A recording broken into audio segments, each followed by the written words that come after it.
All right, so we're going to do these practice problems using our break-apart method.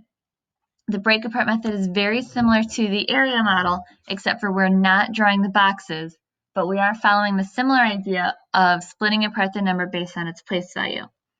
So our first practice problem was 26 times 4.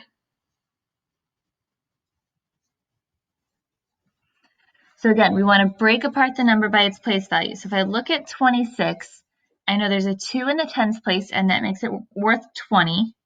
So I'm going to do 20 times 4. And then I have a 6 in the ones place, so I'm going to do 6 times 4. And if I put together those two parts, then I will be able to figure out what the whole problem is. So 20 times 4 is our extended fact. So I do 2 times 4, which is 8, and then I add my 0. And 6 times 4 is 24. And if I add those two numbers together,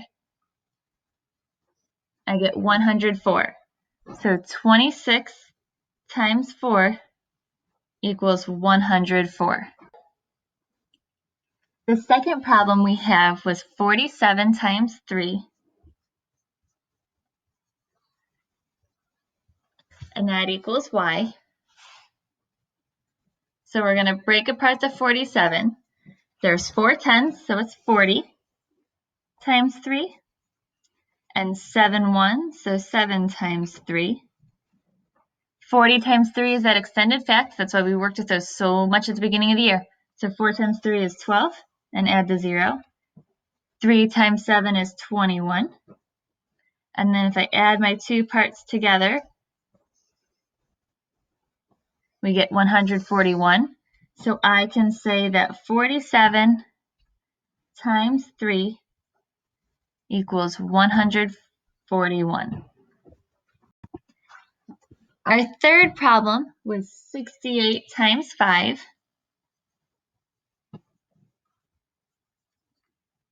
Remember, we have that variable there just to stand for what we don't know. So in order to split apart 68, I know that there's 6 tens, so 60 times 5. And then we do 8 times 5. 6 times 5 is 30, so 60 times 5 is 300. 8 times 5 is 40. Add our two parts together. 300 plus 40 is 340, which then tells me that 68 times 5 is 340. Problem number 4 was 54 times 8.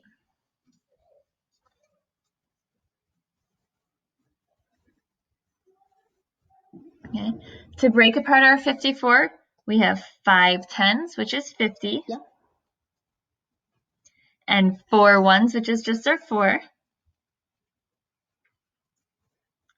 So 50 times 8, 5 times 8 is 40, and then add the one more 0 for our extended fact. 4 times 8 is 32. If I add my two pieces together, 400 plus 32 is 432. So I can say that 54 times 8 equals 432. Right, the last problem in our practice series is 39 times 6. Okay, so 39 breaks apart, the 3 is worth 30. We have 30 times 6. And then 9 times 6.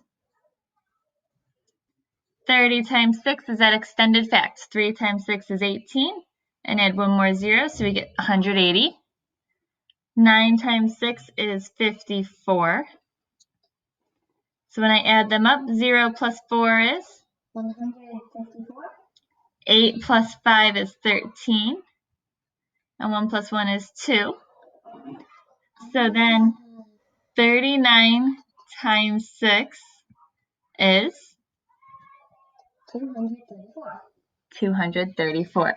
All right, on the next page, there's a Google form of some practice problems.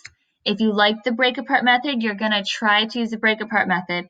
But I do want you to be practicing the traditional method too. So you might want to go back and watch that video and try a couple problems on the Google form using our traditional method too, because that's going to be the best way when we start doing 2-digit times 2-digit numbers.